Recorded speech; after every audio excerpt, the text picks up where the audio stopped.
Assalamualaikum warahmatullahi wabarakatuh.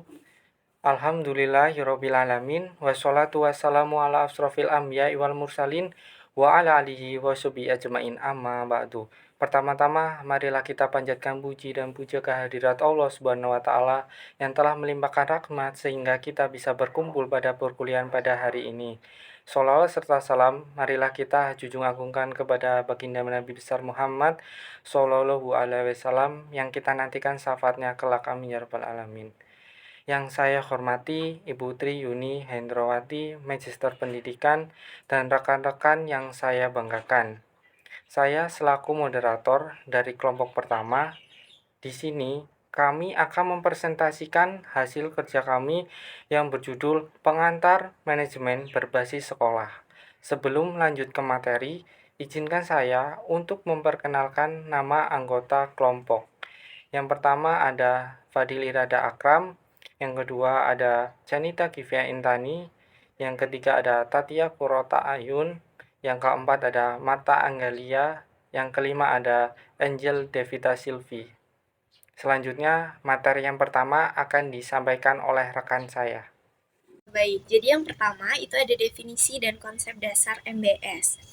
Seperti kita yang bisa lihat di dalam PPT tersebut, berlandaskan ketentuan Undang-Undang Nomor 20 Tahun 2003 diluncurkan kebijakan tentang persekolahan, yaitu manajemen berbasis sekolah yang biasanya kita sebut dengan MBS. Secara konseptual, MBS dapat didefinisikan sebagai proses manajemen sekolah yang diarahkan pada peningkatan mutu pendidikan yang direncanakan, diorganisasikan, dilaksanakan, dan dievaluasikan sendiri oleh sekolah sesuai dengan kebutuhan sekolah tersebut. Dan tentunya dengan melibatkan semua elemen terkait sekolah. Kemudian, ada juga menurut UNESCO atau United National Education, Scientific and Cultural Organization. MBS adalah pendekatan manajemen yang memberikan otonomi kepada sekolah dalam merencanakan, melaksanakan, dan mengevaluasi kegiatan pendidikan. MBS juga melibatkan partisipasi semua pemangku kepentingan, termasuk guru, kepala sekolah, siswa, orang tua, dan masyarakat dalam pengambilan keputusan terkait pendidikan tersebut. Nah, jadi teman-teman, manajemen berbasis sekolah atau MBS atau juga school-based management merupakan strategi untuk mewujudkan sekolah efektif dan produktif. Nah, MBS ini merupakan suatu ide tentang pengambilan keputusan pendidikan yang diletakkan pada posisi yang paling dekat dengan pembelajaran, yaitu sekolah itu sendiri. Nah, pemberdayaan sekolah ini dengan memberikan otonomi yang lebih besar, di samping menunjukkan sikap dan tanggung jawab atau sikap tanggap pemerintah terhadap tuntutan masyarakat juga yang merupakan sarana peningkatan efisiensi mutu dan pemerataan pendidikan. Maka dari itu, MBS seringkali dikatakan suatu upaya untuk memposisikan kembali peran sekolah yang sesungguhnya. Manfaat yang bisa diraih dalam melaksanakan MBS ada 5. Yang pertama, sekolah lebih mengetahui kebutuhan lembaganya, khususnya input dan output pendidikan yang akan dikembangkan dan didayagunakan dalam proses pendidikan sesuai dengan tingkat perkembangan dan kebutuhan peserta didik. Poin kedua, pengambilan keputusan partisipasif yang dilakukan dapat memenuhi kebutuhan sekolah, karena sekolah lebih tahu apa yang terbaik bagi sekolahnya. Poin ketiga, penggunaan sumber daya pendidikan lebih efisien dan efektif, bila mana masyarakat turut serta berpartisipasi, mengawasi.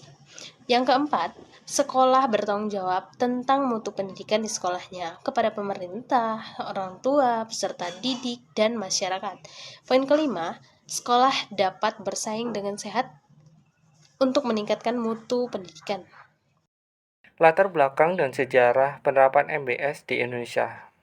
Di Indonesia sendiri, awal munculnya MBS merupakan faktor ketidaksengajaan akibat dampak situasi politik di masa Orde Baru dan diberlakukannya kebijakan yang mana Orde Baru dengan pengaturan yang sentralistik berubah menjadi pengaturan kebijakan dapat dilakukan di masing-masing daerah atau desentralisasi akibat overload-nya pekerjaan rumah tangga di pemerintahan pusat dan situasi politik yang masa transisi dan tidak stabil memaksa pemerintah pusat untuk membagi pekerjaannya pada daerah-daerah dengan diterbitnya Undang-Undang Nomor 22 Tahun 1999 tentang Otonomi Daerah. MBS atau dengan penamaan lain seperti MB3S merupakan salah satu jawaban pemberian otonomi daerah bidang pendidikan dengan diundangkannya ke dalam Undang-Undang Nomor 20 Tahun 2003 tentang Sistem Pendidikan. Sekolah dengan perluasan wewenang melalui MBS didorong untuk lebih kompetitif dalam berbagai hal termasuk peningkatan mutu dengan melibatkan masyarakat sebagai stakeholder sebagai pengguna jasa dalam menggunakan hasil dari pendidikan. C. Peran desentralisasi dalam pendidikan, meningkatkan kemandirian dan rasa percaya diri pemerintah daerah, meningkatkan akuntabilitas, meningkatkan partisipasi orang tua, memperkuat peran kepemimpinan direktur sekolah, meningkatkan kerjasama tim di antara staf pelajar, membudayakan peran unit bawah atau masyarakat dalam menangani persoalan pendidikan, membuka peluang untuk menggali potensi daerah, membuka peluang untuk mendorong partisipasi masyarakat dalam membantu membiayai pembangunan pendidikan. Yang D yaitu kebijakan pemerintah terkait MBS. Di sini ada beberapa aspek kebijakannya, diantaranya yang pertama otonomi. Sekolah diberikan kewenangan dalam mengambil keputusan terkait pengelolaan sumber daya, pengembangan kurikulum, penilaian, dan pemilihan metode pembelajaran. Sekolah dapat menyesuaikan kebijakan serta program dengan karakteristik siswa, lingkungan, dan juga kebutuhan lokal. Kemudian yang kedua yaitu partisipasi pemangku kepentingan, yaitu mendorong partisipasi aktif dari semua pemangku kepentingan sekolah dalam pengambilan keputusan dan pelaksanaan program.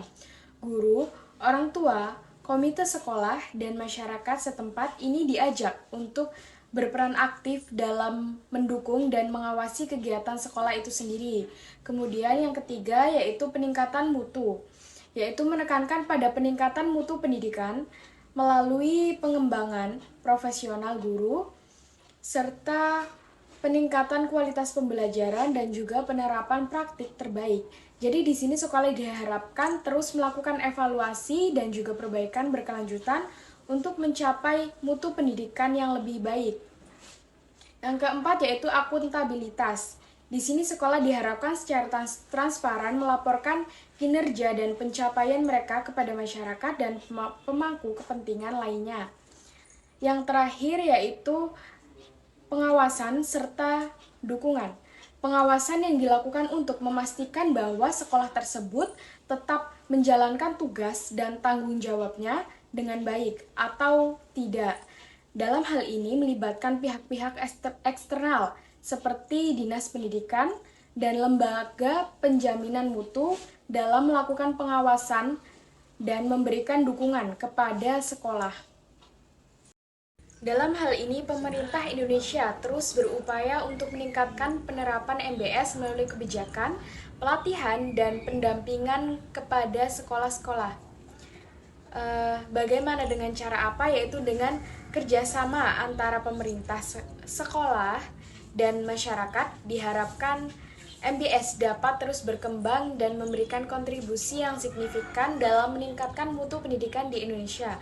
Peningkatan mutu diperoleh melalui partisipasi antara orang tua, kemudian kelenturan pengelolaan sekolah, peningkatan profesionalisme guru, serta hal lain yang dapat menumbuhkan suasana yang kondusif.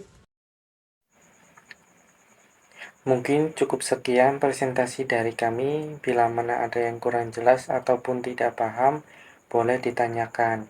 Saya akhiri. Wabillahi taufiq wal hidayah. Wassalamualaikum warahmatullahi wabarakatuh.